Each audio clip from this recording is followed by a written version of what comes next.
राम मंदिर करोड़ों श्रद्धालुओं की आस्था का केंद्र, लेकिन पिछले कुछ दिनों से दान में कथित गड़बड़ी के आरोपों को लेकर लगातार सुर्खियों में है।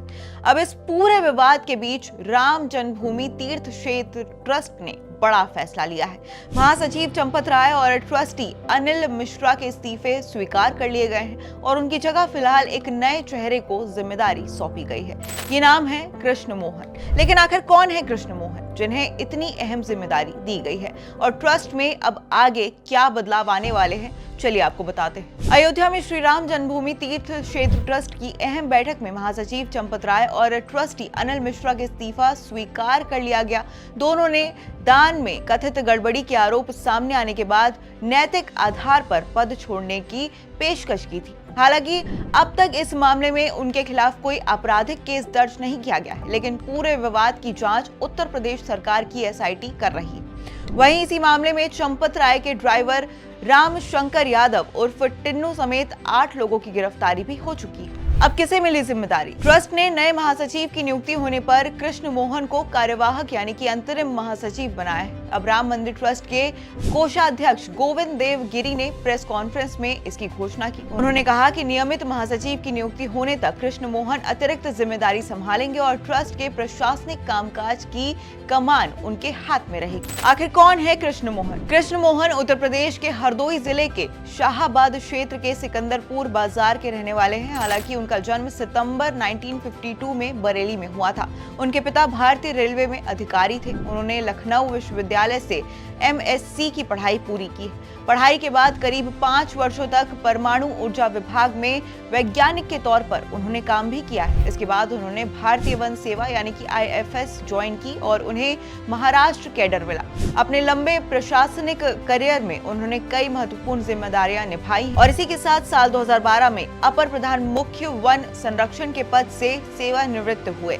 वहीं रिटायरमेंट के बाद वो सामाजिक और धार्मिक कार्यों से जुड़े और अब राम मंदिर ट्रस्ट में उन्हें बड़ी जिम्मेदारी सौंपी गई है। जिम्मेदारी मिलते ही उन्होंने क्या कुछ कहा है आपको वो भी बता देते हैं। अब नई जिम्मेदारी संभालने के बाद कृष्ण मोहन ने साफ कहा कि ट्रस्ट की व्यवस्था में कुछ कमियां थी जिनका कुछ लोगों ने फायदा उठाया। उन्होंने कहा कि उनकी पहली प्राथमिकता उन सभी खामियों को दूर करना होगी ताकि भविष्य में ऐसी घटनाएं दोबारा ना हो। जब तक नए महामंत्री की नियुक्ति नहीं होती है उस समय तक मुझे महामंत्री का दायित्व का निर्वहन करने की जवाबदारी मिली है। इस जवाबदारी के निर्वहन करते समय मेरी कुछ प्राथमिकताएं होंगी।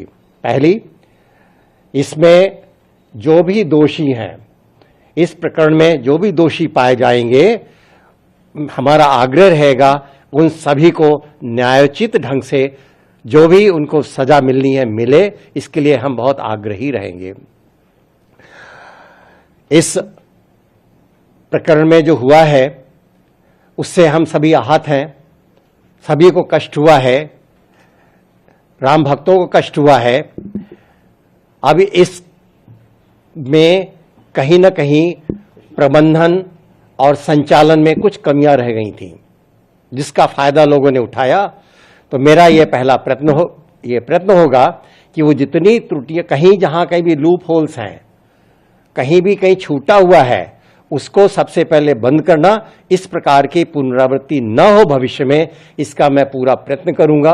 कृष्ण मोहन ने यह भी माना कि दान में कथित गड़बड़ी की खबरों से करोड़ों राम भक्तों की भावनाओं को ठेस पहुंची है। उन्होंने कहा कि ट्रस्ट अब ऐसी व्यवस्था तैयार करेगा जिससे पारदर्शिता बढ़ेगी और श्रद्धालुओं का विश्वास पहले की तरह मजबूत हो सके। साथ ही ये भी सुनिश्चित किया जाएगा कि भविष्य में दान व्यवस्था को लेकर किसी तरह की शिकायत की गुंजाइश न रहे। चंपत राय ने क्यों छोड़ा पद? दान में कथित चोरी और साथ ही अनियमितताओं के आरोप सामने आने के बाद चंपत राय ने नैतिक जिम्मेदारी लेते हुए महासचिव पद छोड़ने की पेशकश की थी।